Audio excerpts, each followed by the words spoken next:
c'est comme on le connaît, c'est-à-dire le plus simplement du monde. Wesh, wesh. Non. Wesh. Wesh mon frère. Non, mais vous Wesh la famille. Non, mais vous chambrez les amis. Bah, on chantre parce que d'un autre côté, vous avez une partie de la population qui fait n'importe quoi, qui ne respecte pas les règles et qui est en train de gâcher en partie cet après-midi. Encore une fois. Donc je répète ce que j'ai dit tout à l'heure, il y a un certain nombre de personnes qui sont là pour nous rendre inaptes au plaisir. C'est important quand même le plaisir dans la vie, et qui nous pourrit la vie. Mais voilà, c'est tout. Mais pourquoi est-ce qu'aujourd'hui, les forains, même cause, mêmes effets à l'autre bout de Paris, pourquoi les forains de la foire du Trône cassent les prix des manèges? Parce qu'il y a tellement de bandes de voyous. Ça devient invivable aussi. Je peux vous dire que moi j'ai des amis qui travaillent, je veux dire justement à la foire du Trône, qui sont des gens extraordinaires, qui sont très malheureux de ce qui se passe, et eux aussi c'est une situation qui est très grave pour eux, très grave, très critiquable. Tout ça est lié, et le ministre l'a dit d'une certaine façon, vous retrouvez toujours les mêmes profils, c'est toujours les mêmes individus qui sont interpellés par la police, oui, que vous ne remettrez pas un peu d'autorité, peu importe d'où ils viennent. Non, pas peu importe, ils viennent d'où? Faut être clair sur ce plateau, ils viennent d'où? Les gens qui mettent la pagaille, ils viennent forcément de quelque part, mais il faut dire d'où ils viennent.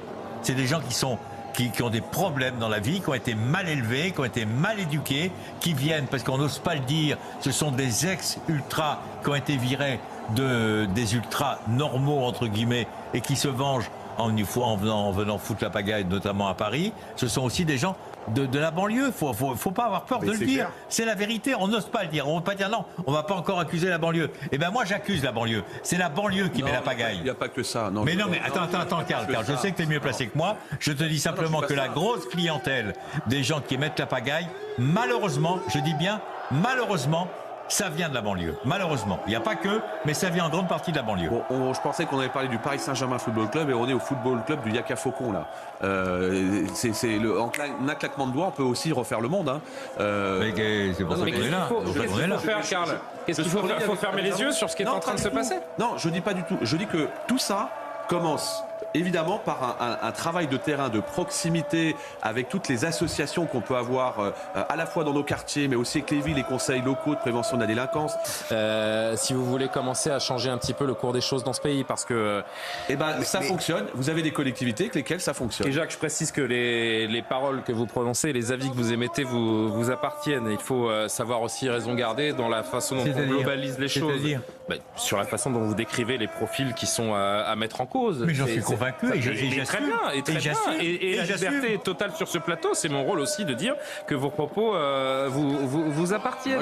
Moi, je vois un contraste insupportable. Je vois un contraste insupportable avec ce qu'on a vu cet été pendant les Jeux Olympiques. C'est-à-dire qu'en fait, le constat, il est là. C'est-à-dire que si vous voulez vivre convenablement un événement avec une portée populaire aussi importante que celui-là, il faut mettre une ville ou un pays sous cloche. Et si vous ne mettez pas une ville ou un pays sous cloche, vous êtes en proie à des exactions, à des pillages, à des moments où vous retrouvez, il y a une partie de la population qui est en train de célébrer. À 10 mètres de là, vous avez des gens qui sont en train d'essayer de forcer des passages. Mais c'est la victoire hier du foot pur. C'est la victoire du foot d'équipe. Cette équipe du PSG, pardon, je vais être un petit peu familier, elle pue le foot, cette équipe du PSG.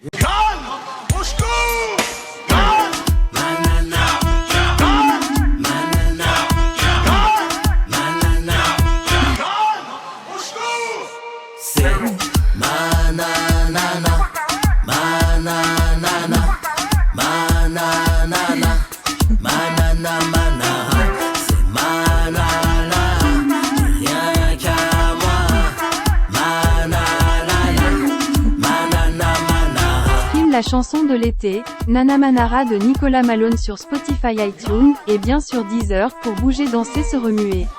L'été sera chaud avec Nana Manara.